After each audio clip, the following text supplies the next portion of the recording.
without further ado, let me introduce Michael Parenti.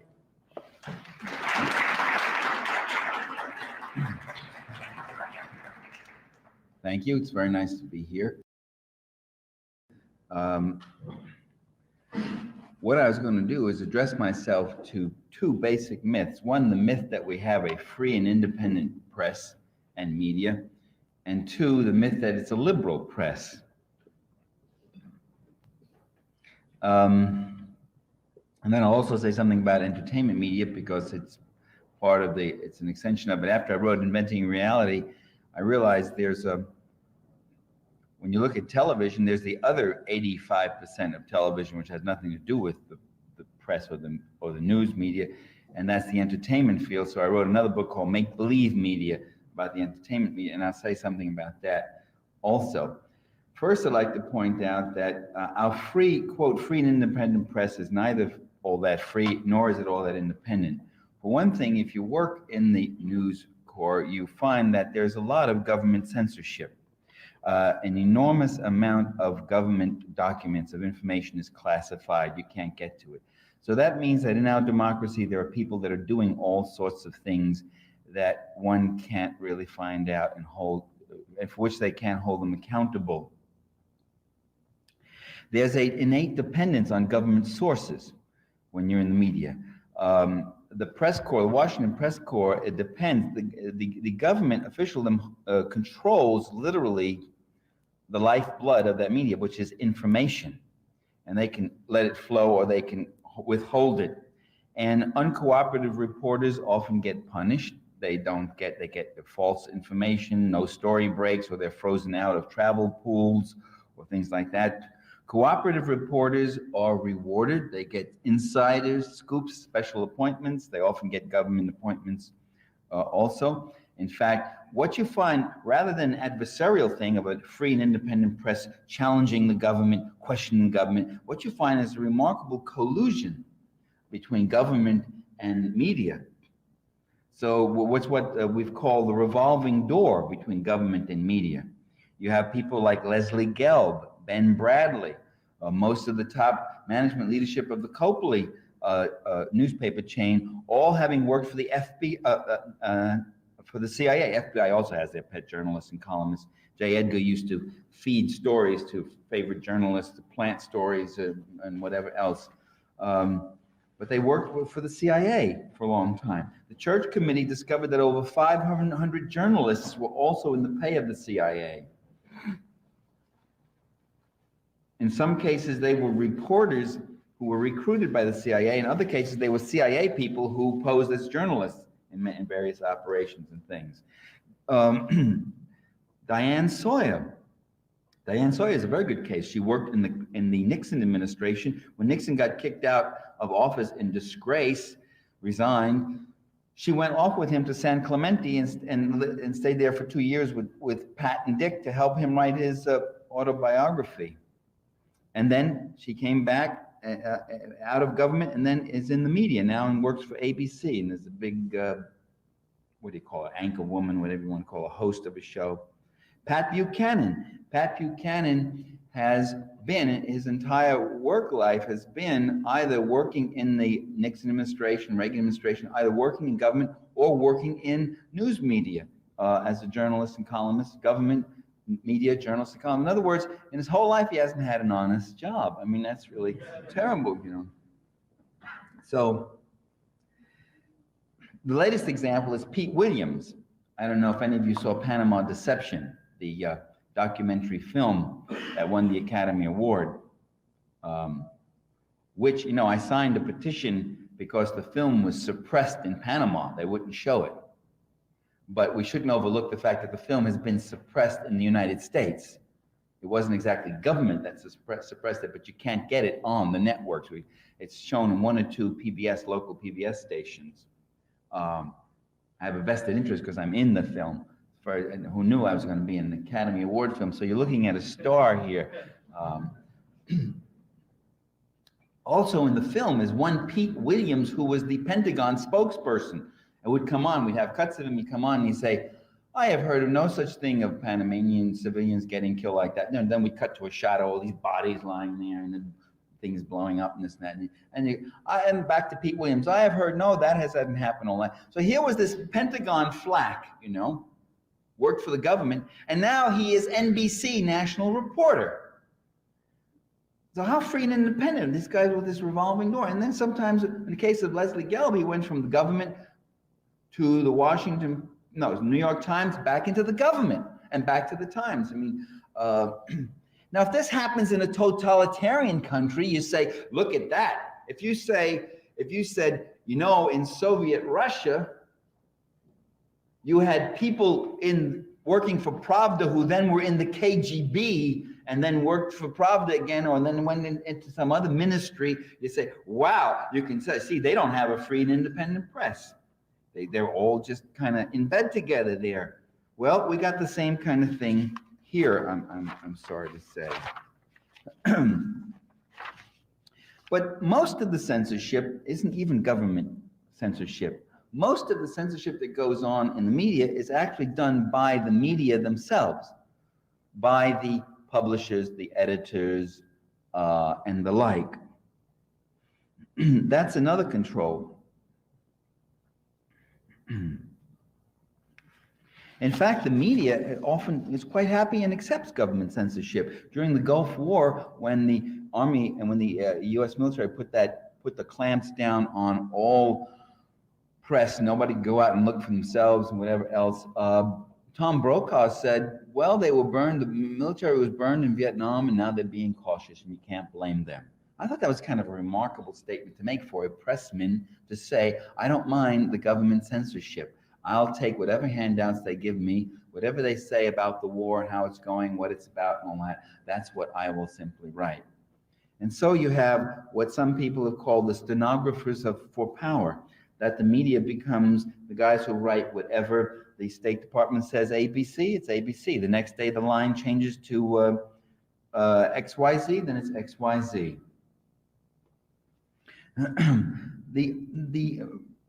What I'm saying then is that the major form of news control can be found in the structure of the news organizations themselves.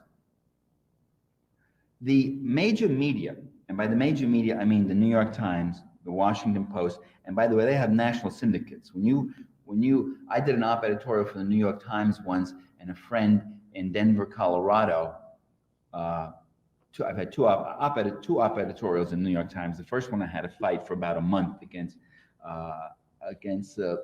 the superior editor who tried to censor the other editor, to finally get the thing in. I had to rewrite it 3 times, and it finally came out on the Saturday paper. But then a friend of mine in Denver, Colorado said, hey, I saw your op editorial in Denver Post. And you realize that the New York Times has a whole syndicated, and you don't get, by the way, you don't get any reprint permission fees for it, your writers, that you have to sign away that. LA Times, the same thing, you sign it away. So they can use it and reprint it all sorts of places and resell it dozens of times, and the writer doesn't get a penny for it. So the LA Times, Washington Post has a national syndicate. The New York Times has a national syndicate. By the major media, that's what I mean. Those 2 papers, and the Wall Street Journal, and NBC, CBS, ABC, CNN. That pretty much is what we're talking about when we're talking about the major news media. And most of the other newspapers are spin-offs. I mean, they use or feed in to those lines. And the major news services, Associated Press, UPI, and Reuters. Now, those major media are not close to corporate America. They're not friendly to corporate America. They are corporate America. I mean, they are integral components of corporate America. NBC is owned by General Electric. How many great fighting exposés are you going to see on defense contracts and NBC, documentaries and all, and NBC TV when it's owned by General Electric? All these media are owned by multi-billionaires, the Grahams, the Hearst family, Newhouser, Knight Ridder, Gannett. In the newspaper business, you have newspapers, and not only the big chains are not only buying up small independents, they're buying up other chains. And so the degree and level of concentration is getting greater and greater.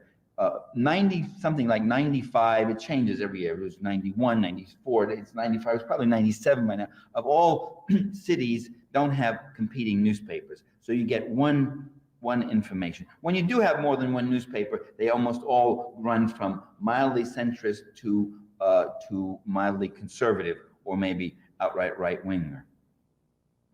And those owners do not hesitate. The major media and the major networks are run by boards of trustees. The boards of directors, they're called. Boards of trustees are university. Same guys. They literally are often the same guys. They are manned by the people who inhabit these boards of directors are overwhelmingly drawn from the major corporations and banks in America.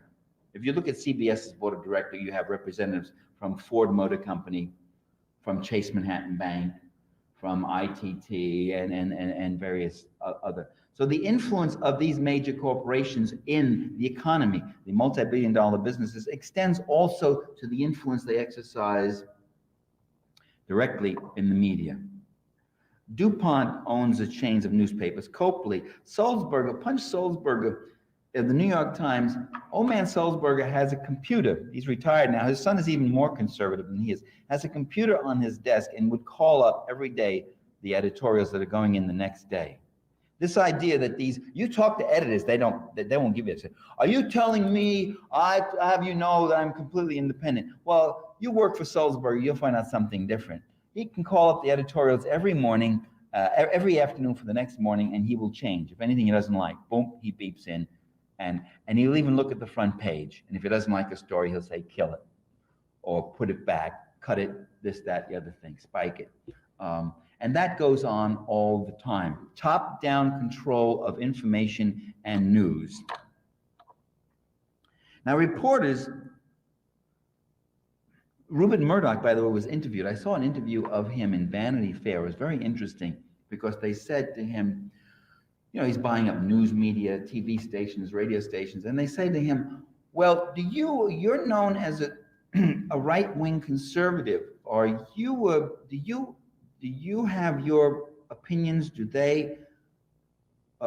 you allow your opinions then do you exercise an opinion influence over your publications? And I thought the guy was going to say, no, I respect the autonomy and professionalism of my editors and journalists and all that. He said, of course I do. He said, I'm not a right-wing conservative, I'm a radical conservative, which means even more conservative than that. He said, you bet. He says, the buck stops with me, yes. Do you leave your conservative influence on your publications? And he says, yes, indeed. Reporters and editors who don't comply with that eventually run into problems. Reporters worry about getting their copy cut. They get passed over for promotion. They get reassigned to, some Siberia desk or something, and they get off the juicy stories, or they don't get them, whatever else. And they have these problems. Oddly enough, if you talk to most of the reporters I know who have given me stories about censorship, about top-down control and all, are ex-reporters. They're often people, I began noticing, well, I used to work for Associated Press, or well, I used to work for CBS, well, I used to. The ones who are still in there absolutely vehemently deny that there's any such thing like this. They get very indignant.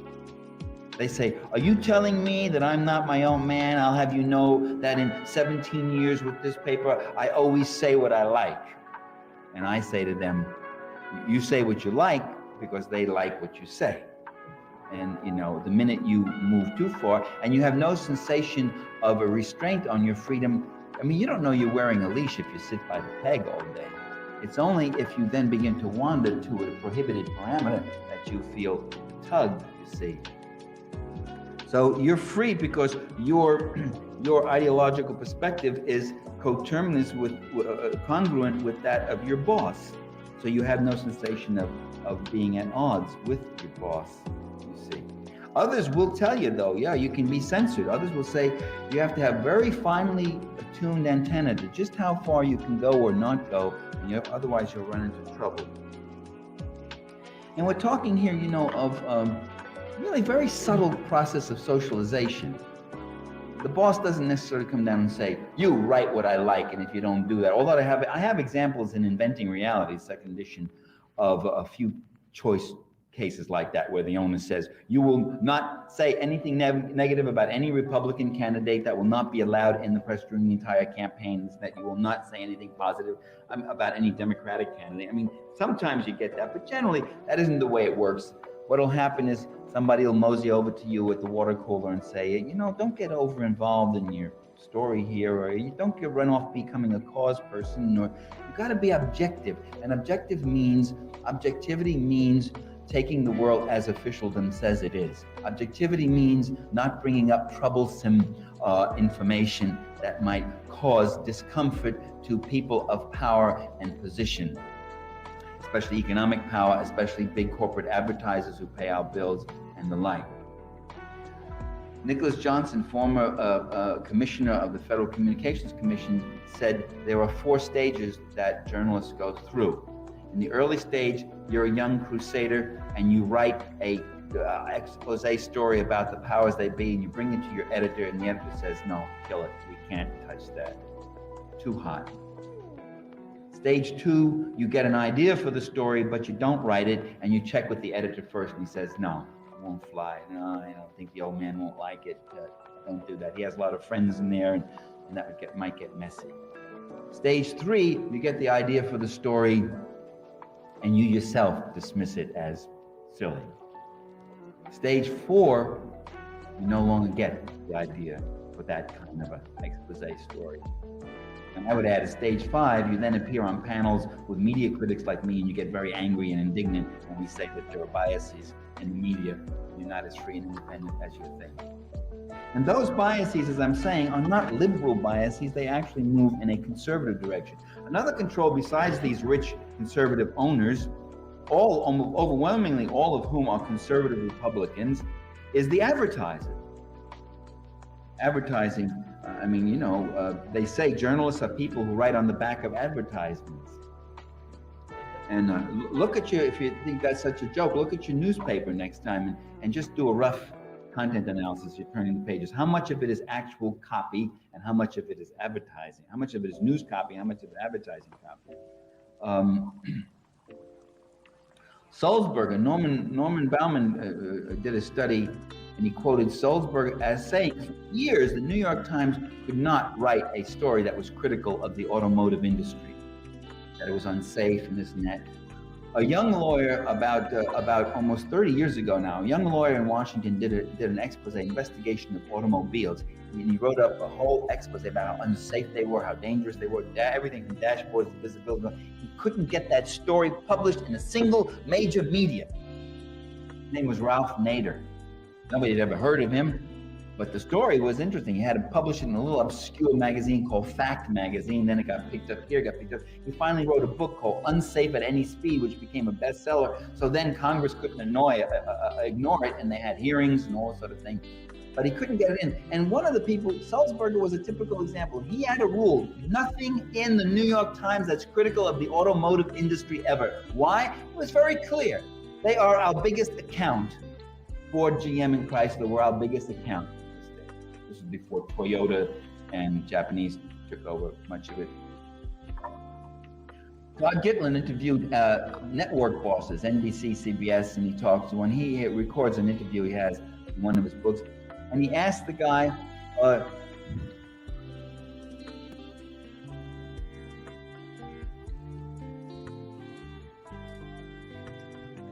what happens if I click a star on a comment in the chat? Star? It highlights it. Okay, good. Because whoever Dakadoon is sent some yellow perennies, so I felt whatever star means that should receive a star. I can't hear you, Johnny. You might be You gotta muted. unmute yourself. Yeah, this is episode 0. It's a pilot of Subversive history. There you go. We're figuring it out. Tell your friends, tell your comrades, maybe your family if they're cool. Producer Lily's gonna take Your a back boss. seat. You guys take over and have fun. Okay, thank you. So yeah, I'm Johnny Dialectically. and this is my co-host Pat, and we are Subversive History. It wouldn't be like a Perenni inspired stream if I wasn't having like a ton of I pretty much move this like every 30 seconds to accommodate my changing postures. Yeah, and the mic, just attacking you. So yeah, it's going to be a little bit of like a chill stream today. The rest of our streams are going to be way more structured. We're going to have a lot more. You there? Yeah, I'm here. Can you hear me? We lost Pat's connection for a second.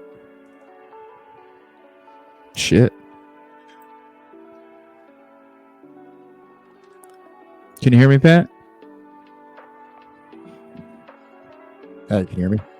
Yeah. Hey, you there? Oh, and there goes his internet. We're going great.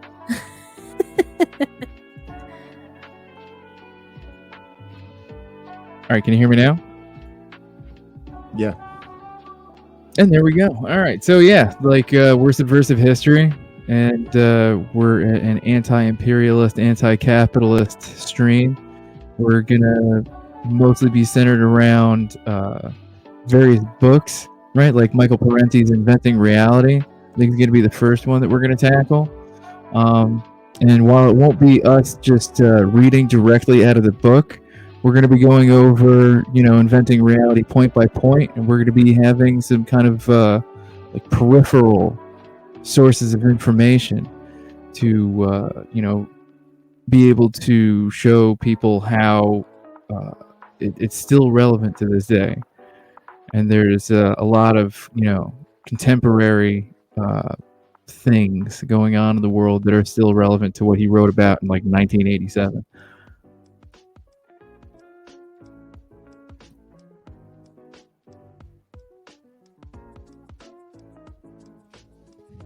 I lose you, Pat? I think momentarily. Can you hear me now? Yeah. Okay. All right, great. Can you hear me? Yep. Okay, what was the last thing you said? I'm sorry. I was just talking about, basically how our streams are going to be structured after this episode. This is just going to be a little bit of like an introduction, a pilot, so to speak. Right, absolutely. So you went over like what the general mission statement. Yeah. Okay, great. And kind of going into like what we'll be doing next week. Yeah. Well, I mean, the coming week, I think Wednesday, we're going to stream again, and that's going to be episode 1. And that's where we're going to be going over probably like the first chapter, maybe the first 2 chapters. I highlighted a lot in that book. Yeah, I've sourced a good amount of information as well as like corroborating books that have come out in the subsequent years from Inventing Reality that kind of are going to be able to kind of bring the book that Perenni wrote in 1986 into a more contemporary relevance. Yeah, because I think that especially after reading it, when you look at like what Ben Norton is doing with Multipolarista, when you look at what Abby Martin is doing with Media Roots Radio with her brother, or even the Citations Needed podcast, right? It becomes pretty evident that you're not gonna get a career if you are not acting as a mouthpiece for capitalism. Not just rich people, but capitalism in general. Because you could be what he was talking about in that video, right? You could be a chained dog, for a number of different capitalists, for a number of different people that have capital. Right. And I think, in addition to Abby Martin and the other individuals that you listed, a book that I've been particularly interested in is by Dr. Alan McLeod, Bad News from Venezuela. He's a PhD in communications, I believe, and specializes in media and propaganda within media. And I think Venezuela is probably one of the most invented reality influenced public opinion through a consolidated media. Yeah, I mean, like the crazy thing is that you have so many people that always like to bring up Vuvuzela or whatever, and they want to act as if like Venezuela is this dictatorship where like you can't report on anything that goes against like the Venezuelan state. Meanwhile, 60-70% of their media is privatized. Correct. And goes directly against everything. Correct. Another interesting fact about that. Pretty much I do have like a little bit of like information just pulled up right here in terms of Alan McLeod and just kind of like his general mission statement regarding Bad News from Venezuela, which if you didn't see was the title of the book that I just held up. He said, I published a book based on my PhD where I conducted a qualitative and quantitative study of the coverage of Venezuela from 7 of the most influential newspapers in the US and the UK and have studied their content over a 20-year period. I found the media consistently portrayed the country in the worst light possible, presenting minority opinions of highly contested issues as facts, while rarely, if ever, acknowledging there was an opposing side. Furthermore, the majority of the empirical evidence often backed up the opposing side's viewpoints, that is, the more pro-Maduro view side. Furthermore, the majority of the media is passing off opposition propaganda as accurate, unbiased reporting. I uncovered a huge network of disinformation agents within the media, some of whom are directly paid by the United States, by the State Department of the United States. And I do want to see exactly what year this was written, just for reference. Bad News from Venezuela was written in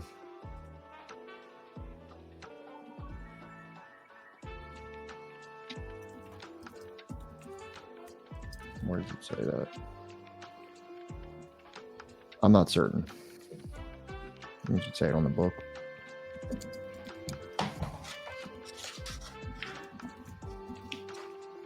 (2017). Wow. First published in 2018. So, right, relatively recent, and a pretty good way to bridge the gap between Perenni's book in 1986 and then some of those mechanisms that are still playing out to this day. Right, and I don't know if you've ever seen it, but I think it's called like The Revolution Will Not Be Televised. It's like a documentary that like started out just like just following like Hugo Chavez around. I think they were like Irish journalists or something, but they were just making a movie about like the Venezuelan government, and they wound up literally filming like the 2002 coup of Hugo Chavez that lasted like a week, and like that they show in that documentary like the kind of, even under Hugo Chavez, the kind of media manipulation that was going on, not just internationally with the U.S. media, but also even domestically. Right. Well, that's kind of like a huge portion of Dr. Alan McLeod's book, stating that the information that we receive regarding Venezuela here in the United States emanates from an extremely high class, wealthy, English speaking minority that exists in like the upper financial echelons of Caracas. And then that is channeled through almost exclusively domestic media sources such as the Miami Herald, which is like, as we all know, Miami being like the haven of, Cuban exiles. I mean, the Latin American, conservative base, which then through that like wealthy English-speaking elite of Caracas, it's then proliferated through those extremely conservative media outlets that come out of Miami, and then eventually that makes its way to larger media sources and eventually becomes part of like the broader public opinion on issues in Venezuela. Right. That broad public opinion that we always get like a full range of opinions here in the U.S. Always, consistently. Yeah, exactly. So, I believe like that and then I have a couple other, things here that I've been using as, sources of information regarding this. Perenni touches quite a bit on the issue in Yugoslavia and during the Balkans of the United States reporting on a very one-sided reporting of a very complicated conflict. I also have this slouching towards Sirte by regarding Libya. That has a lot to do with the media representation of the Gaddafi fiasco in Libya. Right. Because that's the other like big thing is that we act as if we know all of the facts, or is it like a large like part of the U.S. population is like an informed populace, especially like in the era of Trump and the era of like fake news and everything. We try to act as if like we're an informed populace. The majority of Americans just leapfrog from like one event to the other without any context to whatever event is going on prior to like our engagement with that. And by our I mean like the US State Department, or like the American state in general, right? Like whether you're talking about Ukraine or Iran or Venezuela or Libya or any of these other things there, or especially like Taiwan, the average American has like no idea what the fuck they're talking about, right? Except for whatever media points that they're given, right, about these events, with zero historical context, zero education on the background of it, like all the fucking time. Especially like with everything going on in Ukraine, like a lot of people think that they think of these places as just like everybody from Ukraine is Ukrainian, right? Or everybody, from Taiwan is only from Taiwan and they have no relationship with like the people of like mainland China, or like, Libya, for instance. Like, forget it. The average American has no idea about Libya, or right. Like, the number of different cultures, the number of different like, political like movements that existed like, under Gaddafi, or any of the other shit involved, except now it's, completely destroyed state, when at one point like it was like the most modern African state that was if anything trying to unify the rest of Africa under a gold standard currency, right? And if anything trying to push back against like being exploited by not even just the US but the West at large. Yeah.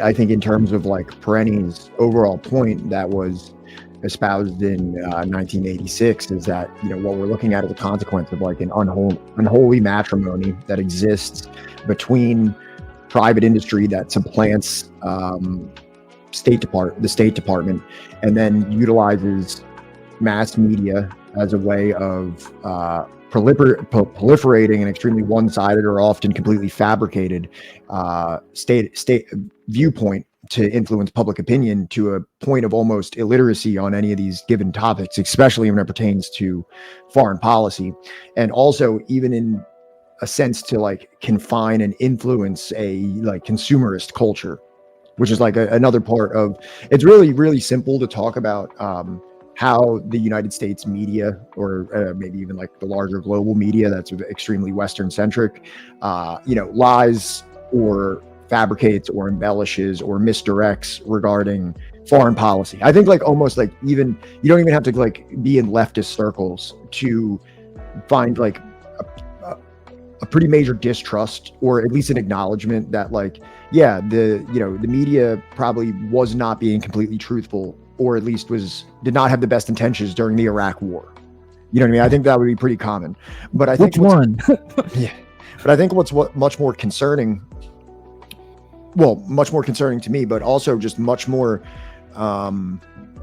implicit and unknown, is the way that the media affects our culture and our day-to-day, like just our overall understanding of the world, and in terms of like how like consumerism has become like a prevalent undertone of every portion of our life. Right. Rennie has an extremely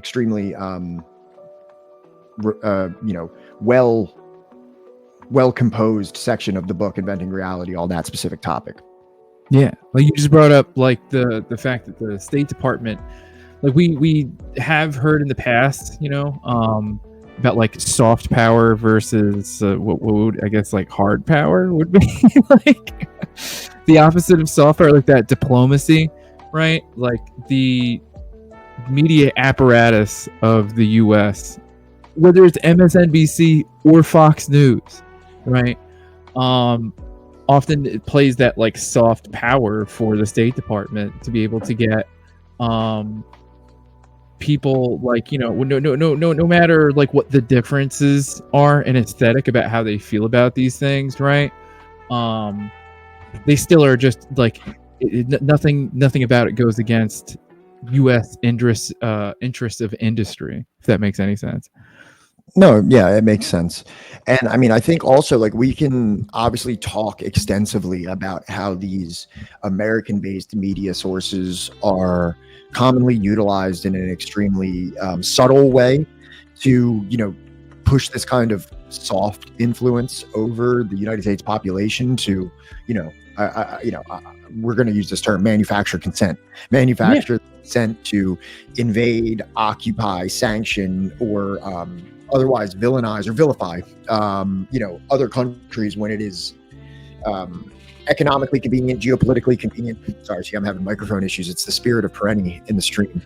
We got to get you the yellow tent. Also is even maybe lesser discussed, or at least, exists out of our like domestic understanding of media, is the history of, CIA involvement in terms of absolutely fabricating entire whether it be TV stations, radio stations, newspapers, publishing houses, things of this nature that proliferate black propaganda, which is like utterly baseless and false information, to be able to either subvert or influence a population in another country. And like, a prime example of this that I'm familiar with is the Voice of Liberation radio station that was developed in Guatemala during the time of Jacobo Arbenz, and the time of him attempting to nationalize and redistribute a certain degree of the United Fruit Company's land holdings. Yeah, and this was completely financed by the CIA. It was utterly fraudulent in terms of the fact that it was claimed that they were broadcasting out of the jungles, alongside Castillo Armas's bands of guerrillas, when in reality it was emanating from CIA headquarters. Yeah. And you can probably read all about that in Piero Glajesus's work. I'm probably mispronouncing the living shit out of that. But Piero Glajesus, Shattered Hope. There it is. No, I didn't think I had it on me, did you? I didn't even know we were going to be talking about this. How many books do you got in front of that computer right now? There's got to be just like a little like miniature library like right underneath your camera. This isn't even my big stash, This is oh my god. This is what I got on hand. Chatters. Patrick has like a problem. He has an addiction to reading. This is probably one of the most well-read people I think that you could ever ask about any given topic when it comes to like geopolitical, like, anti-imperialist thought. Got some Rodney. Mike Davis, rest in peace. Yeah. R.I.P. to a real one. Those are just the ones that I'm kind of using for various projects. My full bookshelf is downstairs though. Yeah. I kind of wanted to like the classic like streamer or like internet academic guy that has his bookshelf behind him while he streams. Yeah. I kind of wanted to do that, but it's gonna be a whole thing to. Yeah, dude. That's gonna take you like a week to move all that crap up into that room. Also, it's kind of a skinny bookshelf, like a skinny tall bookshelf. So like those kind of work when you have like the back fill out, It's all right. I'm gonna have to get a new bookshelf soon because I don't really have. We'll combine libraries. I'll just keep all my books at your place, and that way you'll have a full bookshelf behind you. Kind of went off topic there a little bit, but this overall when we're talking about inventing reality, you know what I mean? Like obviously we're implying a degree of reality that is fictional, like Right. that I exist in, that you exist in, that many people exist in throughout their entire lives. And it isn't until there's like an extremely laborious process of like objective research that you start to understand that maybe what is being disseminated through television screens and now through like, you know, social media outlets is not necessarily factual, and is oftentimes so one-sided that it falls into a degree of misinformation. Not saying, and that's the thing, is that a lot of these times there is like, you know, some type of a truth to this to some degree. Like you may be Right. able to go to a Middle Eastern country and find a faction of individuals who are extremely sympathetic with what the United States or the Western viewpoint is, and then Right. you prop them up and put lights on them and they give them all a series of microphones and make Mhm. that out to be like the majority opinion of individuals in that country, which is literally never the case. What would you say None is like? These conflicts are that black and white. What would you say is like your earliest memory of like the glitch in the matrix, like the cognitive like dissonance, like was too much? Because for me, it was like I when I was in high school, like the Daily Show, like I was still like a lib, like I knew nothing about any of this shit. Right, self-reporting. I'm 33 years old, right? And I was a lib up until like 2016, and I would even argue even after that. But like I remember like the Daily Show talking about the Iraq War and how like the weapons of mass destruction never came to fruition, and that was like the whole reason why we were still there, you know, 3 or 4 years after the fact. And that's where like, you know, it maybe started to be like maybe the government lies.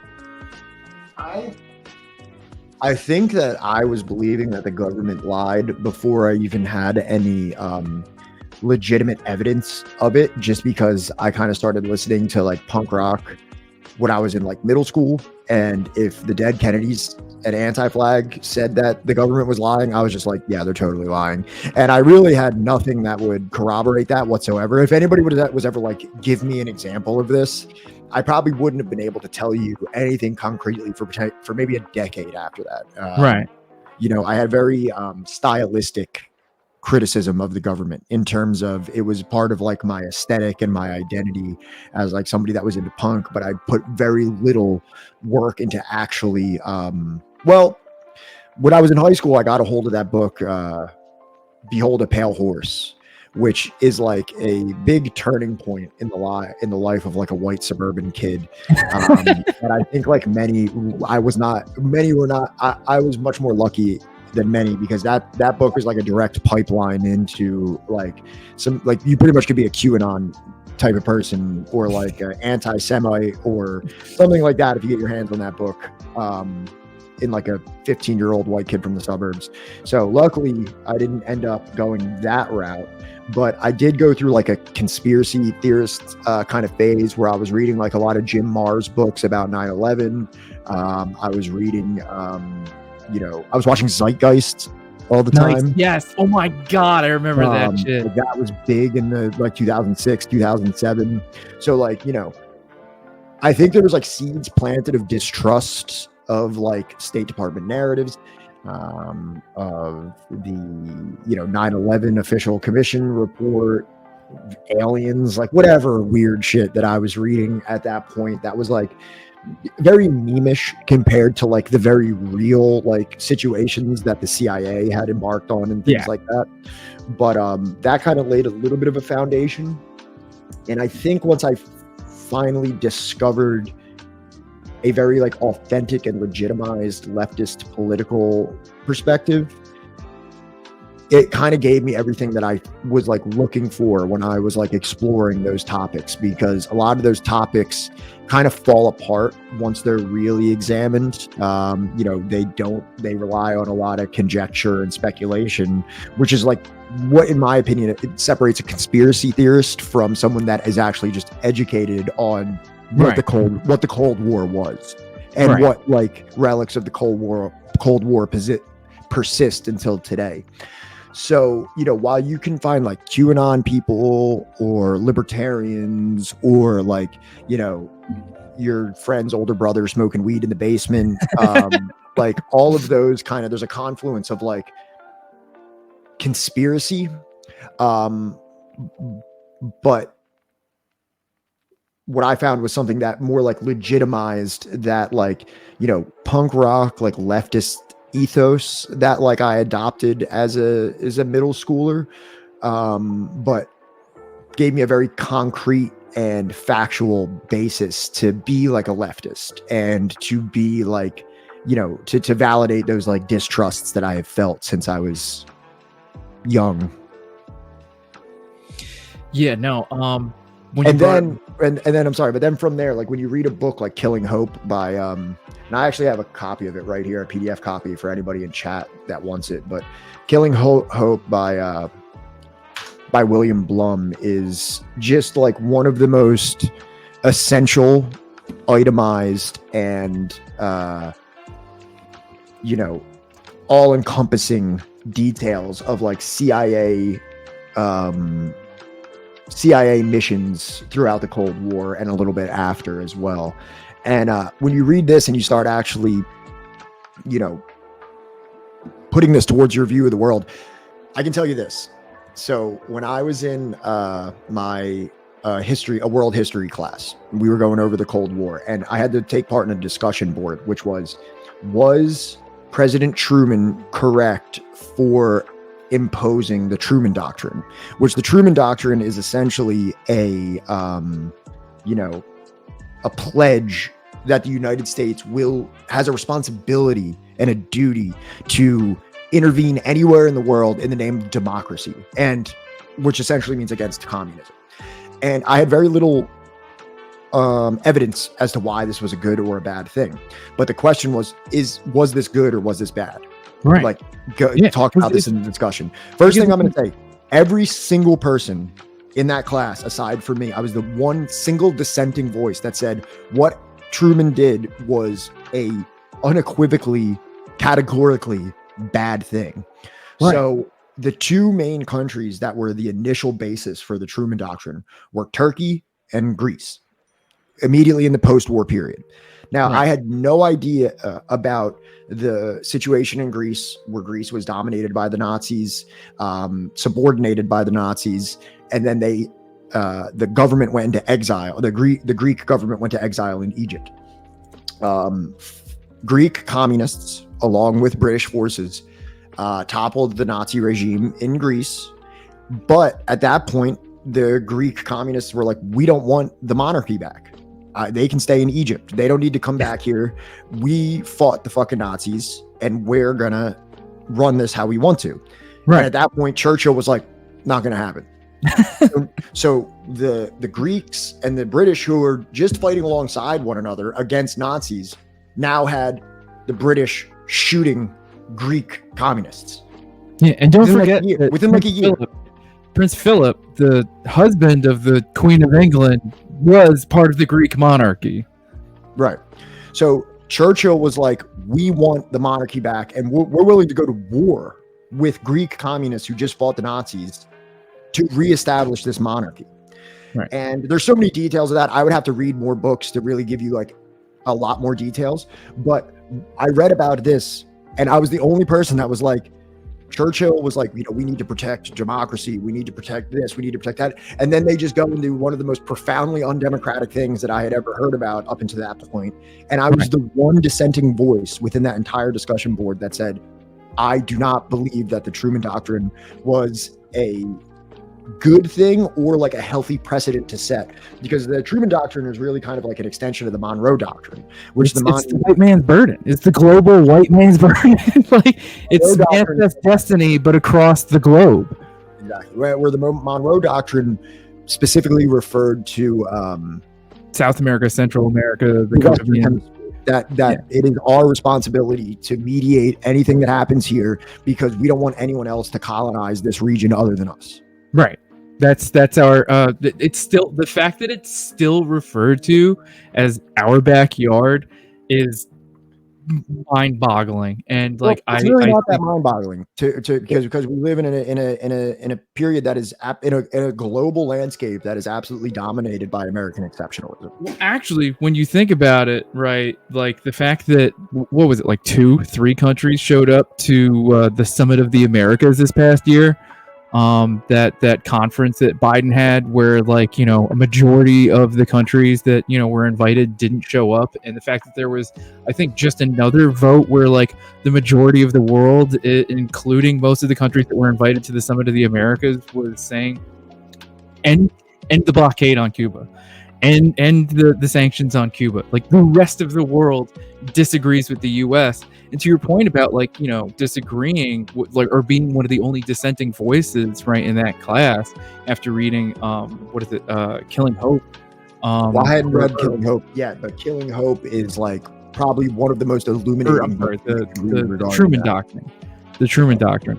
Right. Like when you are raised within this society, Inventing Reality talks about how like capitalism is more than just a mode of production. It's more than just like how things are structured, right?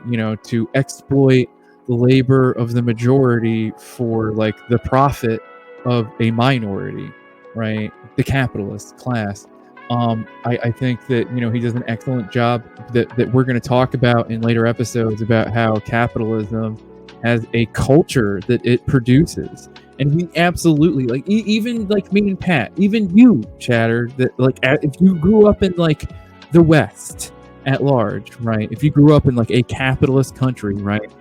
No matter how much you read, no matter how far left, right, you feel that like your politics may go, it is still going to be influenced, kind of like a cult, so to speak, that like your politics and your worldview and your perspective are going to have like the little bit of aftertaste of growing up in capitalism, right? It's influenced your culture, no matter what religion you were raised within, no matter what culture, right, that maybe outside of the U.S. that like may have been part of your upbringing.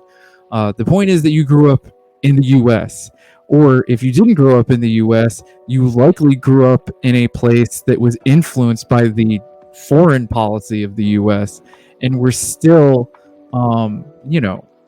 faced with like the dictatorial rule of the U.S., right, and its foreign policy. And I think that's like something that like a lot of people kind of forget or don't really think to acknowledge, that like when we think about like any of these other countries, right, that go against U.S. rule, it's difficult for us. Like that what's that saying? I think like Zizek or like Fukuyama or one of them said like it's more difficult to imagine the end of the world or than it is the end of capitalism or something. Like imagine just growing up in a country like outside of capitalism, or imagine just growing up in a country that like is the direct enemy of like U.S. foreign policy. Like it's a difficult thing to do, and like even if like you do have family, right, that Well, as someone from the United States, it's almost difficult to even imagine just being in a country that went through any type of conflict, military conflict, right. Because it's like we're so sheltered, at least a majority of it. I mean, I'm sure that like I don't want to speak too far out of turn, because I'm sure if you grew up in certain parts of Philadelphia or Chicago, with the amount of gun violence that happens, that you probably have some type of like a comparable, at least in terms of trauma and things like that, to a lot of that. But I'm speaking from my experience in an insulated suburban neighborhood. You know what I mean? Like just the idea of like a bomb dropping is so far, and like I think that's that's something that like you have so many like chuds or just like average people who watch the news, and it seems like that they're so willing to like cheer on a war, right, when it's just like you think the majority of them were like involved in like the MOVE organization that got bombed in Philly or something, and like, or you would think that like I remember being like a kid. I remember being a kid during when Iraq. I'll say Afghanistan. And I remember being a young kid when 9/11 happened, and I remember being like, we should go to war. I remember feeling that. I remember feeling like we should be going there and we should be bombing those people because what they did. Because like when you're a kid, you just see like they attacked towers. Right. Like you almost want revenge. Like it's like a movie. You know what I mean? Like, and you're a little kid, and you have no understanding of foreign policy of like the U.S. for the last like literally since its foundation. That's Like just a kid. That's not just a kid. That like that was a pervasive mindset at that point. That like, like how many people died in 9/11? Like 2,000 people. Something like that. Like, I hate to say it like this, but in reality, like not like there's a lot of really messed up conflicts and things like that. 2,000 people is like nothing compared to what most countries have been through in this world. Like you know what I mean? Like you look at Guatemala during Rios Montt, like almost like 1 million people are cleansed from the country, right? At the behest of the United States, essentially. There's right. So well, I mean, like, the only people, right? 9/11 was where white America. Going way off topic here, but I know we are insanely off topic, but I just want to end it on this. That like I think 9/11 was if anything like a wake up to this like largely white suburban middle class America suddenly realizing that like they are not above harm. When you think about like the history of America, look at like first would have kind of a positive effect on them, and it didn't. No, like look at First Nations, in America. And like what their history is in America. Look at what like most of Southwest United States, right, which was Mexico less than like 150 years ago. Look at like black communities across America where like there was like a mass migration after the Civil War because the Klan was terrorizing to people to the point where Paul Robeson, New Jersey native, literally had to NJ gang had like literally went to the UN to try and argue that like the US is committing genocide on black people. There are like mass lynchings like every fucking day. They're why Huey Newton's parents fled Louisiana and ended up in the Bay Area. Right. So like if we want to talk about like communities that like would totally understand like what they were going through or what like the middle class was awoken to on 9/11, right? Ask these communities or look up the history of like these communities, and suddenly like these very reactionary like groups that kind of sprang out from that, because not all of them were the Black Panther Party for self-defense. Some of them were kind of reactionary. Like suddenly, I mean, I would say post 9/11, it's been almost exclusively reactionary. I mean, in terms of like the mainstream or the average individual. I mean, like I said, when I was a kid, I remember just like a feverish and enthusiastic public opinion of going to war. Like just like, over something that like, if you educate yourself on it, if you read a little bit about it, was something that was carried out by I'm sorry, I really don't pretend to be an expert on 9/11 or anything like that, but from what I remember, it was carried out by mostly Saudi Arabian individuals. And even if it was carried out by some type of a very small like splinter organization of Islamic radicals, like using that as a justification to occupy a country, sanction a country, and bomb a country for 2 decades is still, even to that degree, so far beyond the pale. Right. It's like, from that point forward, you have just individuals that like anytime that there's some kind of like a issue, if their TV screen says like there's an insurgent operation happening here, it's like we need to send the troops. We have to put boots in the ground. We have to.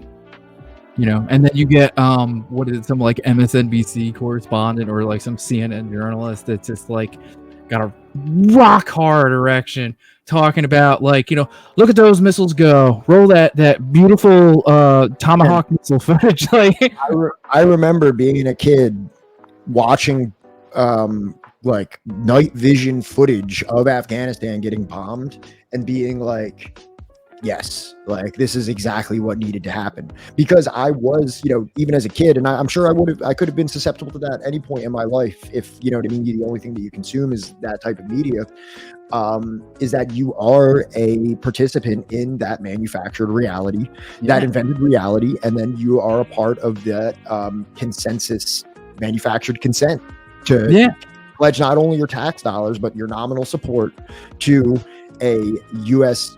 invasion, occupation, bombing, sanctioning, and exploitation economically that happens behind the scenes of that whatever country is the flavor of the week at that point. So speaking of which, I have this book here, Inventing the Axis of Evil, The Truth About North Korea, Iran, and Syria. I'm not looking at the book right now, but Bruce Cummings, who's one of my favorite authors of on Korean history, if you're listening to the new season of Blowback, he's quoted extensively in that source.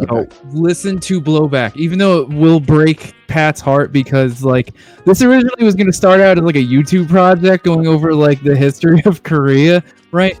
Listen to Blowback.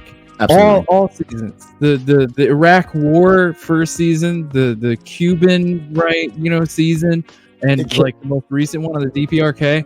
You need to listen to it. I would recommend that, like, if you're a fan of like anti-imperialism, if you're a fan of like actually breaking through like the wool that the U.S. waterboards you with, right? Listen to Citations Needed. Listen to Blowback. That can we talk about Blowback's like subtle like shift pipeline that they like took people down. Like the first thing they do was like, we're gonna talk about the Iraq War. It's so non-controversial at this point to be like, Iraq was fucked up, people lied, people died, and like average people can be like, yeah, I can listen to this. Okay, let's find out what's the next one. And then the next one's Cuba, and people are like, okay, like, right. Well, you got me with the Iraq stuff. Let's talk about Cuba. Then they're just like North Korea, motherfuckers, and it's like, yeah, bro, like taboo, the most like taboo, taboo historical topic to contextualize. I won't say like defend or justify. I'll use the term contextualize because that's what I believe is happening. But like, it's so funny how they shifted that window every little bit, like from like a completely like inoffensive topics such as Iraq to like now we're treading on it with Cuba. Now it's like, guess what, motherfuckers? Well, I think like even really if they tried that, I think even if they tried to do Blowback in like 2015 or something, they would have gotten like way more pushback. You would have had like, I don't think that like the world would have been ready, and I honestly think that like it took like the world breaking in 2016 because like honestly like we're just I think like we're still living in like the reverberations of 2016 a lot of times. I think that like it took that happening in order for anybody to be like, I'm willing to listen to this. I'm willing to give this a shot because like it is fucked up. Right. Yeah. So was there something else that I wanted to? And like just like when you look at the title of this book, The Inventing of the Axis of Evil, inventing, speaks to this broader topic that we're discussing of inventing reality. But obviously, this is in a very specific geopolitical context. Right. And this book, obviously talks about three of the most pressing. Well, probably not the most pressing. There's probably some that are much more pressing than North Korea, Iran, and Syria, but they're definitely up there in terms of like contemporary. Right. Well, I mean, you could say China, you could say Iraq, you could say Afghanistan. I mean, we weren't literally at war. Syria, but like North Korea and Iran, I would just say recently, maybe those other ones that I mentioned are a little bit more pressing. But regardless, I mean, what this is, at least to my understanding, and at least from what I've been reading, especially with the DPRK, is an amount of posturing that it requires to convince the American public that billions need to continue to be funneled into weapons manufacturing and other military. The U.S. is 3 arms manufacturers in a trench coat. What's that from Colin Powell? That like I'm running out of villains. Do you know what I'm talking about? That what was it Colin Powell saying, that he's running out of villains? Hello, the amazing wolf skeptic. Welcome to the Subversive History. Here, this is think hard about it. Powell told the Army Times newspaper, "I'm running out of demons. I'm running out of villains. I'm down to Castro and Kim Il Sung." Like essentially being like, I don't have anything to work with. I'm down to 2 geriatric people. Yeah, I identify as a Marxist. Sure. I would say that. I would say that Marx's analysis of capitalism largely informs my criticism of the capitalist world framework that we exist within. But yeah, so you know what I mean. That's cool. ANCOMs are welcome. Yeah, I was an ANCOM. Yeah, and we definitely welcome any kind of like ANCOM perspective on this, any of these topics that we're discussing. But this is it's a very strange quote that is, I mean, I don't think I'm really qualified to give a critique of anarchism at this point. Like, you know what I mean? Like, I've read a lot of Marxist literature. I've read a lot of historical literature. I wouldn't say that I'm like an expert on anarchism. I've read a bit of Kropotkin. I wouldn't want to make any kind of like, I don't really want to turn this into like a team sports podcast where I'm like, I'm going to talk shit about anarchism and, I think Marxism is better. Like, I would rather this be a little bit more of a unified space where we can kind of discuss. I really enjoy like, more of a foreign policy discussion especially from a historical standpoint. Right. A lot of like what this stream is going to be about is less about like theory or anything like that, and it's going to be more about the books that we're going to be reading, the books that we're going to be going over with, and like a lot of it is going to be actually just the information from these books, mostly covering like America's foreign policy or their involvement, right, in a lot of like the destabilization, right, or at least like the like the propaganda war, against like any dissenting voice to American hegemony, rather than what political tendency do you what does it matter? What does it matter? What Wolf skeptic, you know what I mean? And like, I think that I like to like kind of illustrate that connection by like a recent book that I acquired called The Withdrawal by Noam Chomsky, co-authored by Noam Chomsky and Vijay Prashad, who Vijay Prashad is like somebody that I look to as an extremely, probably one of the most competent Marxist authors or writers of our contemporary time period. And then like, I like that he's able to write a book with, I would say, definitely more of like, would you describe Chomsky as an ANCOM? He's probably more of an ANCOM than an anarchist, right? Who, Chomsky? Yeah. It's something like he's like a syndicalist or something. He's like a libertarian socialist, which is like an ANCOM, right? Isn't like an ANCOM and a libertarian socialist like splitting hairs, man? Like, yeah, that's what. But I love that they're able to, co-author a book and both look at like, this situation in the Middle East from like a unified perspective of, he's an anarcho-syndicalist. Sure, there you go. But along with a Marxist-Leninist like Vijay Prashad, and there's no like necessary infighting that had to go into making that. Also, right. I don't know if you were in the stream earlier, but I was referencing Dr. Alan McLeod's book on Bad News from Venezuela, and he actually somewhat recently co-authored a book with Noam Chomsky as well, which is actually kind of like an addendum to Manufacturing Consent. And it's called Manufacturing Consent was co-written with Edward Herman, and that should not be overlooked. Yes. I don't have the tab up. Oh, are you familiar with the book? That's awesome. Tell your friends. Tell your friends about it. The book's called Propaganda in the Information Age, Still Manufacturing Consent. So I'm actually very interested. I think I'm going to be ordering that book for further discussions on the stream while we're kind of covering this, inventing reality topic. Oh, nice. I'm familiar with a lot. I assume you mean a lot of books regarding Latin America. That's definitely one of my favorite subjects as well. I have a good amount of books, probably more so downstairs. What's your favorite book regarding Latin American politics? I know I have a handful of Greg Gandon downstairs. Empire's Workshop, I believe, is one of his. He has some books about Eduardo Galeano. Open Veins in Latin America is just excellent. Like, should be required reading for anyone trying to familiarize themselves with the politics. Yeah, Yep. I'm pretty sure that Hugo Chavez has a quote on the book on my copy on the front of it. I think he has like or maybe it's Evo Morales has an endorsement of it. No way. They said Hugo Chavez gave the book to Obama. Also, if you're interested, unless you've already read this, you definitely seem knowledgeable on the topic, but there's a book called The Empire's Workshop by Greg Gandon.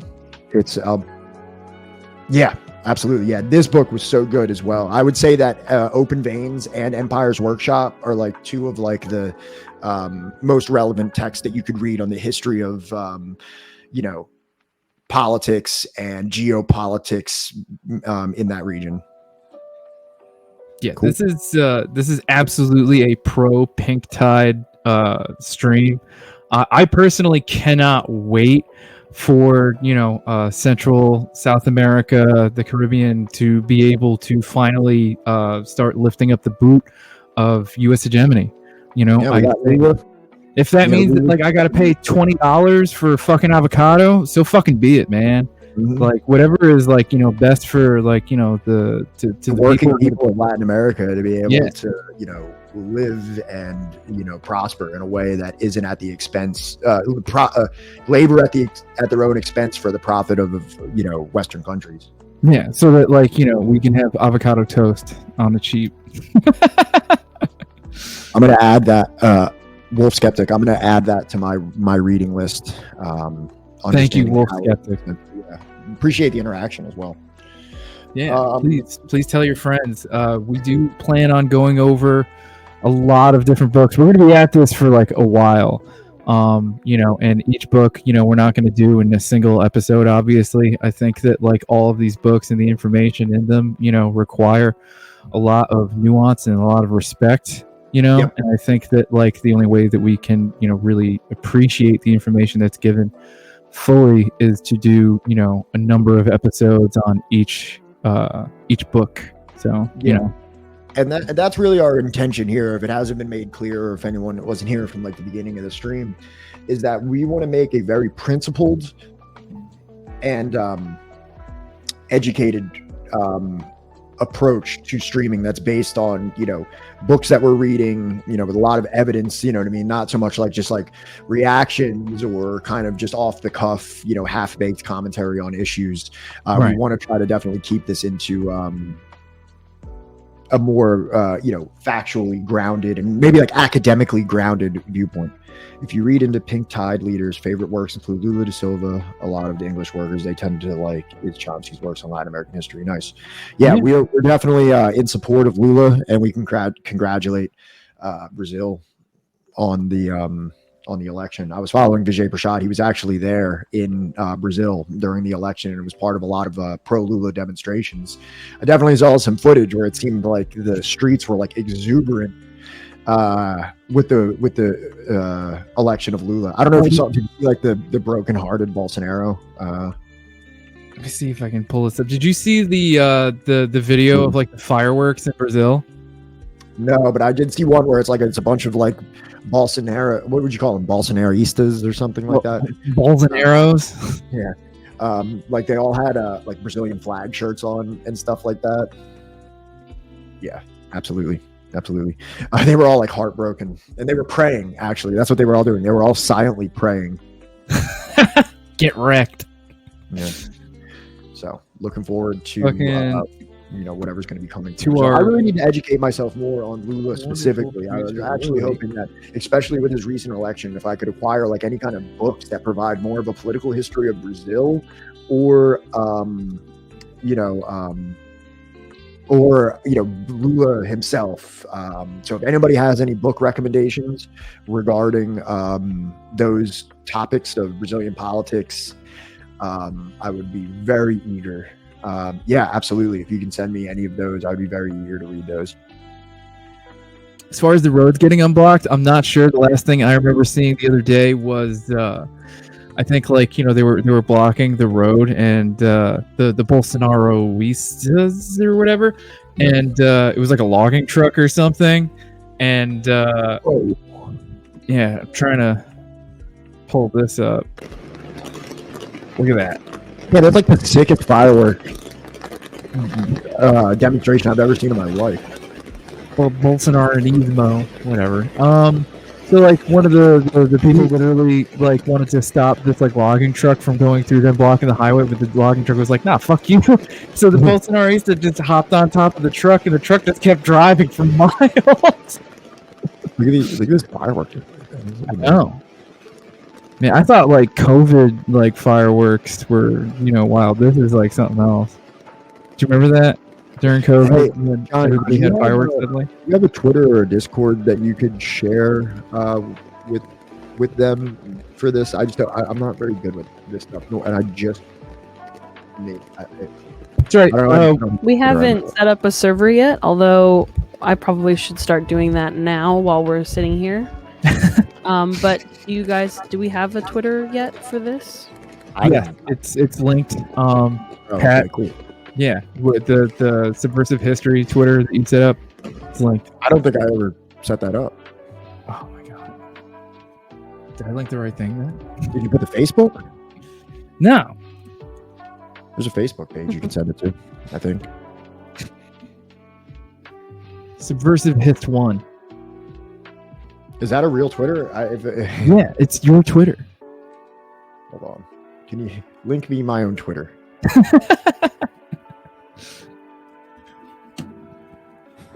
I'm throwing it in the Discord chat. Okay. So like, chatters, you're in on like the cutting room floor. You're in the cutting room floor right now. You're gonna watch this grow and evolve and change and hopefully into something very long-standing, long-running, informative, and something coherent, which we have yet to achieve a coherency, but stick around. It's okay. We do have this, yeah. So apparently I do have a Twitter, or we do have a Twitter. I just didn't remember making it. I have a Twitter, but that's totally unrelated. Yeah, I don't disagree.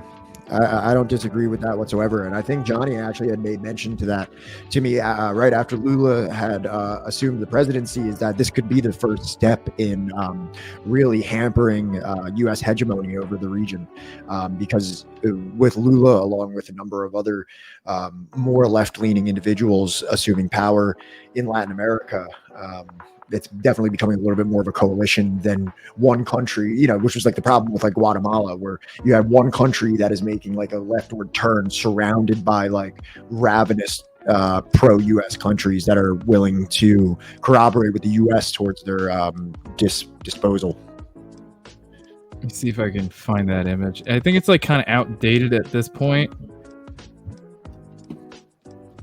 But to our lovely producer, can you throw that up for us?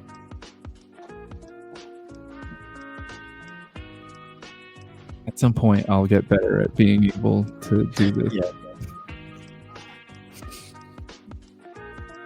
We're still really new, all right? Yeah. But yeah, this is, as soon as we can throw it up, right? This is like a kind of outdated map at this point of like left, whatever that means, left-leaning countries, like, within South and a little bit of Central America. I love that it says leftist dictatorship. Like, what the fuck does that even mean? Yeah. Definitely some loaded language here. But yeah. The sentiment. Pretty sure this is from Reddit. So yeah, of course it's going to be anti-communist. But look, the red outnumbers the blue, and in this context, that's a good thing. All right. And this is even prior to Lula. If this was from March 2022, then what was the logic in making Brazil leftist leading in the polls? Yeah. Okay. I guess I was referring to that Lula was a popular candidate. Yeah. Correct. From Ecuador. Yeah, absolutely. So yeah, one could only hope that, like, once this is a solid red, yeah, man, like, the days of the U.S. having free reign over their backyard is over. And I think that's What is honestly that? gonna what? What is that country that's not included to Suriname? Yeah.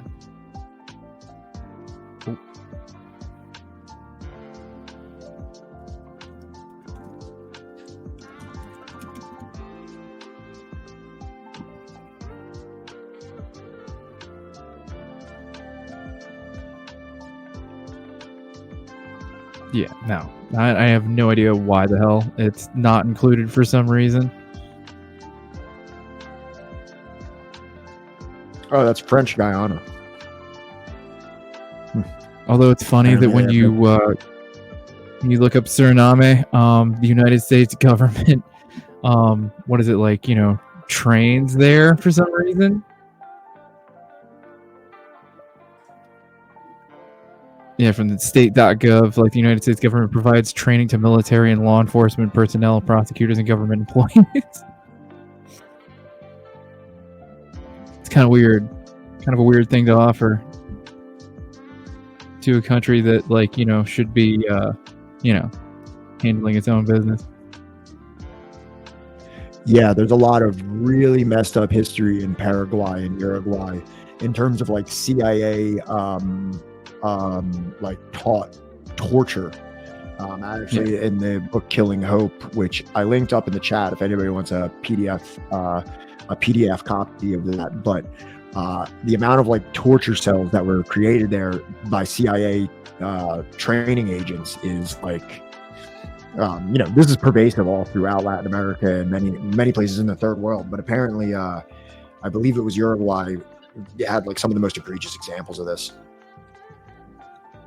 Oh, to answer your question, why the Dominican Republic, or isn't included on the map, or Haiti for that matter, or Puerto Rico, right?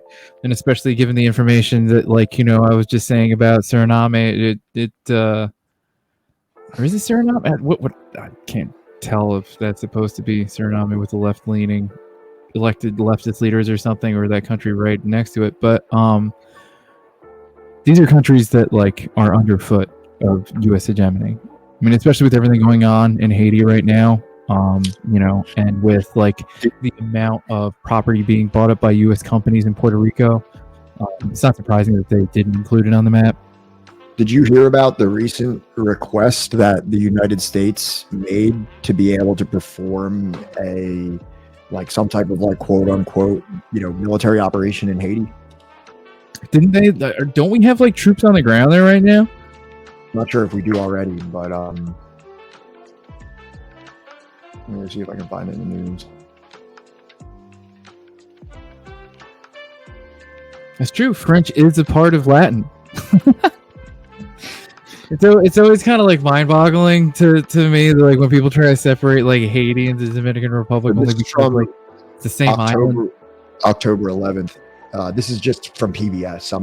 I didn't vet this whatsoever. So take anything that I'm saying here as a grain of salt. I'm just quoting a mainstream media narrative.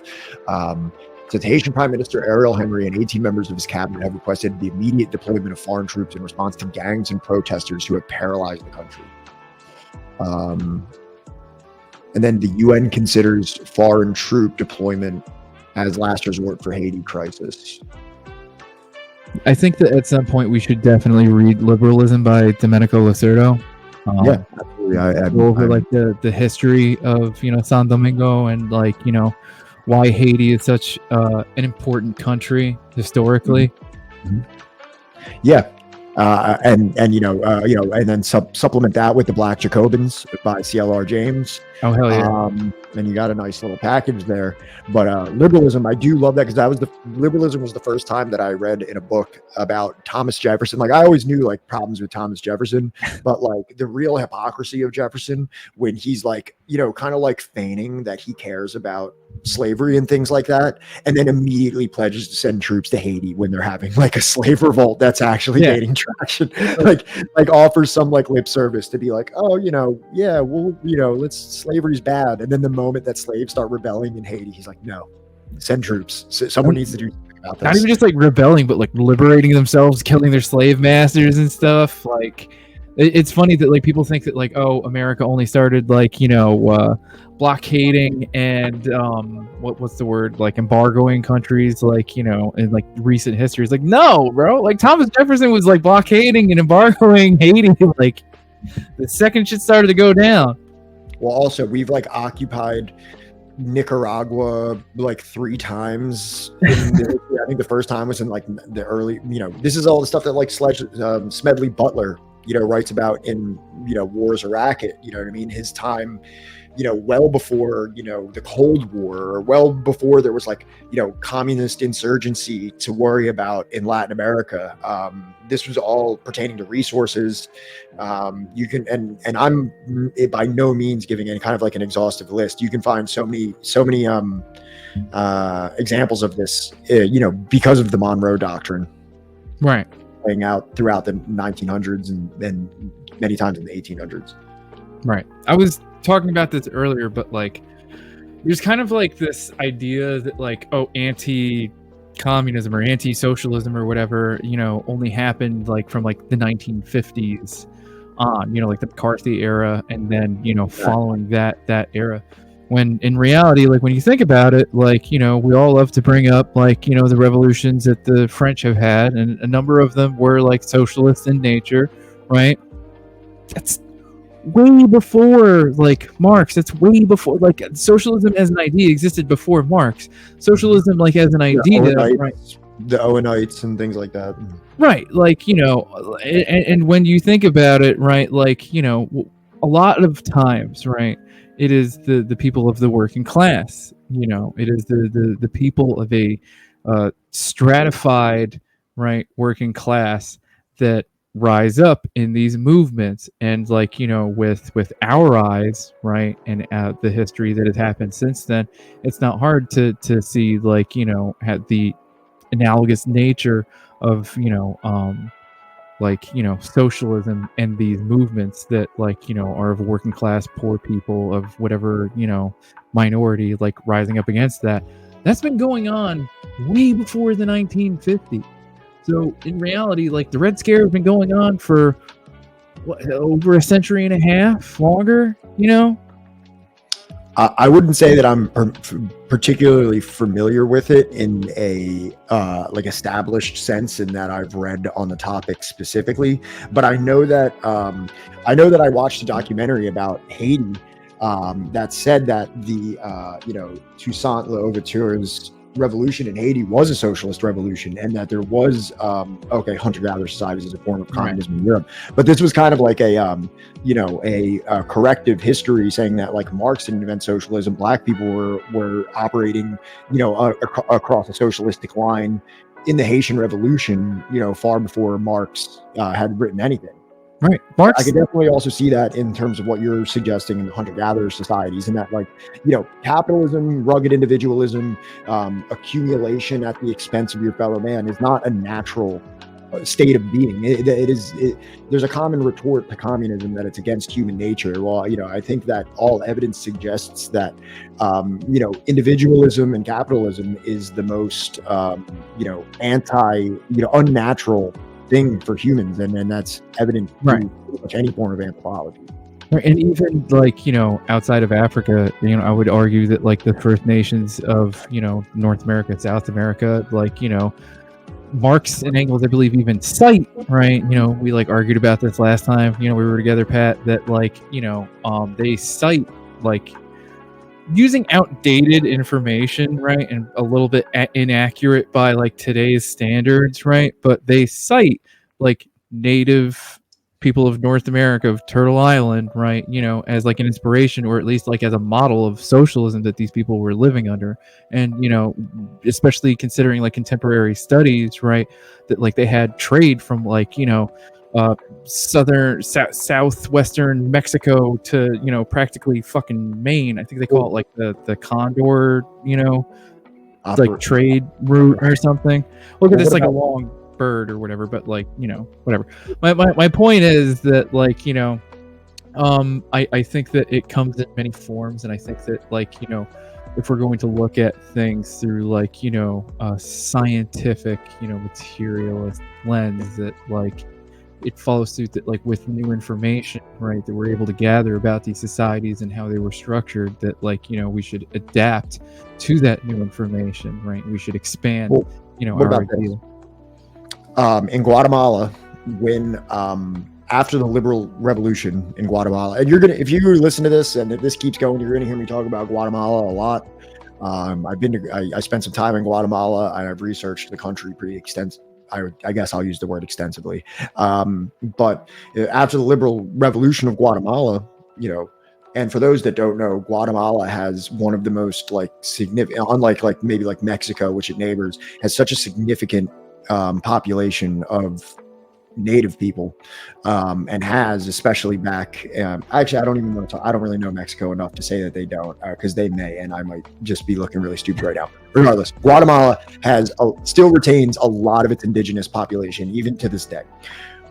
After the liberal revolution, when they were selling off or expanding large portions of the land, or should I say expropriating large portions of native land, that was not only a mission of obtaining land to grow coffee or bananas, but they had to dispossess the native people of their land because the native people had no willingness to work for wages. If they had land that they could work and land that they could grow food on, and you have a banana plantation down the road, they're not going to go work for pennies. Why would they? It is not necessarily consistent with their culture or their outlook of the world to go and to work or pick bananas in your plantation when they have their own plots of land that they can just cultivate and live as they had for generations. So part of that dispossession is because these coffee and banana plantations needed wage labor. They required liberalized wage labor. And the only way that they could do that was through dispossession. You had to dispossess these people of their ancestral lands, because if not, they're perfectly content. If they have enough to feed their family and their small community, they were perfectly content to continue doing that. And this was all done under the guise of the civilizing effect of like the savages and things like that. And if I wanted to go into my Guatemala notes, I have like a ton of yes, exactly. Benz went on a campaign to not even completely nationalize it, but a very moderate campaign of taking uncultivated land and redistributing it to indigenous families. And as far as like Mexico goes, I am a huge fan of the Decolonized Buffalo podcast, and the host Rick talks a lot about like indigenismo and mestizaje, and as far as like the history of indigenous issues in Mexico. So I recommend them as like a resource, and if anything, hopefully one day we can have Rick come on and talk about that stuff when we're reading like a relevant project like for that. But I highly recommend them. As far them and what is it, Red Nation Media are really good resources in terms of like learning about like indigenous issues. You should be learning about it from them more than us. Absolutely. Yeah, absolutely. Hey fellas, are we done with this map? Yeah. Sorry. Cool, no problem. I'm just gonna take it down. There you go. We have a Discord server now. Woohoo! Look at that. The link is in the chat on Twitch, and Johnny, I sent it to you. And if you want to use that link that I sent you to add it to the panels on the bottom of our Twitch video, that would be swell. Just for the record, are we wrapping this up around 4? Yeah. We could probably even wrap it up a little bit sooner if you want. Okay. I'm yeah. It's But okay. it went well. Yeah, I think that like this is a really good first pilot episode. I'm hoping that we have a lot more, and I'm hoping that like maybe through word of mouth, and maybe like once we have like a more like accurate like time that I can start like sharing around the Twitchverse, of like lefties that we can get, in our first chatter. I hope you're a long time member. Yeah. I hope that like we can satisfy Wolf Skeptic, you are absolutely essential to the fluency of this, and I'm so grateful that you came in and added some commentary for us to riff on.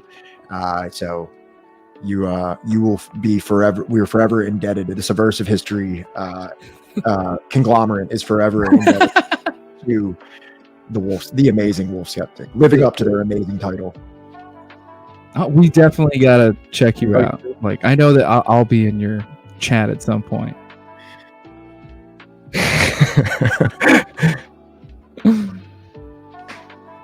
But yeah, I'm hoping for all the other people that are lurking. I hope we did good. I hope that we see you again soon. And we have a more extensive and I would say documentary, not like a literal documentary, but with a lot of documentation stream coming next week about inventing reality and how that affects us in our current age.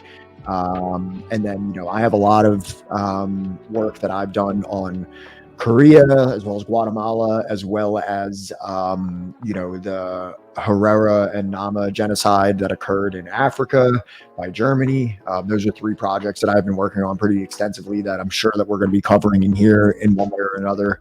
So any of those things, will be covered in some degree soon. This is not, I repeat, this is not a React Andy stream. All right? Exactly. Yeah. At no point will we ever be reviewing what we think is like the best candy or some other shit. Yeah. I promise. That's a Subversive History brand promise. We will not be, telling you what our favorite candy is at any point. You'll never know. I'm not going to react to true crime, to the most recent true crime. We're going to be talking about books, historical topics, political topics, things like that. So get ready for the hot takes. Maybe I'll tell you what my favorite candy is. Yeah, Lily can tell you what her favorite candy is. We're not. Segment where Lily talks about candy. I'll sit here in the background and eat a bunch of different types of candy, and then every once in a while you can ask me what I like. Yes, and also just knows that, while me and Pat may be on screen, we would not have been able to do this without our wonderful, amazing producer, Lily. And thank you again so much, Lily. Lily is the all-star of this, the unsung hero of this operation. You guys are sweet. I'm just having fun. Plus, I'm learning a lot. This is good for me. I'm baby. Well, I hope somewhere in our incoherent ramblings, there was some shred of education. Yeah, we'll get you on a government list in no time. Too late, man. I already have nightmares about a missile coming through my front window in my house. It won't happen like that. Yeah, it's never that overt. It's never that overt. Probably not, but You're probably just going to be slowly driven mad by undocumented chemicals. Oh, and Wolf Skeptic, we will absolutely be learning together. Pat won't because he's already read all this shit, but me and you, and Lily, we're going to be learning together. Do not put me on that pedestal, please. Yeah, and now I'm just going through here. I'm waiting for Wolf Skeptic's book recommendations on Brazil. I don't know what the Palmer raids are. Primitive communism are all things that I need to be further educated on. So I welcome any and all contributions because that's how we're all going to be able to advance this project together. Oh, hey. Oh, the Palmer raids were the as Google has told me, the Palmer raids were a series of raids conducted in November 1919 and January 1920. Wow, so we're almost at, I think. Wow, that was a very specific, off-the-head summarization of the Palmer raids. But by the United States Department of Justice under the administration of President Woodrow Wilson to capture and arrest suspected socialists, especially anarchists and communists, and deport them from the United States. Wow. I have to read about this too. It's like, if only I can get deported. Tiniest Boop, thank you for being here. Thank you, Tiniest Boop. Another chatter. very exciting stuff. I like your name, by the way. I generally give my cats the tiniest boops. All right, everybody. So We should probably put something on Twitter. We should probably put something on Twitter because if we're linking it in here, they're not accept a picture of an indigenous woman with a gun. But I mean, if I happened upon a Twitter and the only thing that they had was an indigenous woman with a gun, I'd be like, all right, there's not a lot of content here, but I like it. I'm on board. An indigenous woman with an assault rifle. Yeah, you either gotta you either gotta start tweeting on a regular basis, or you're gonna have to surrender it to my hot takes.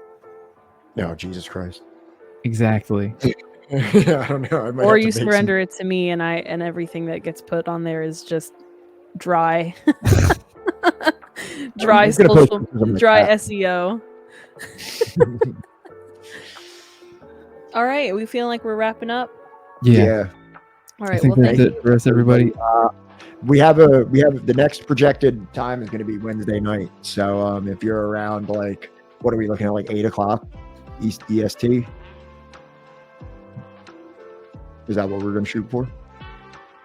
Or did you want to do earlier? We should probably maybe shoot for earlier because it's gonna take us way longer than this episode did. All right, 6. Oh, hold on, please. Can we just wait 1 second? Amazing wolf set. Just wait 1 second.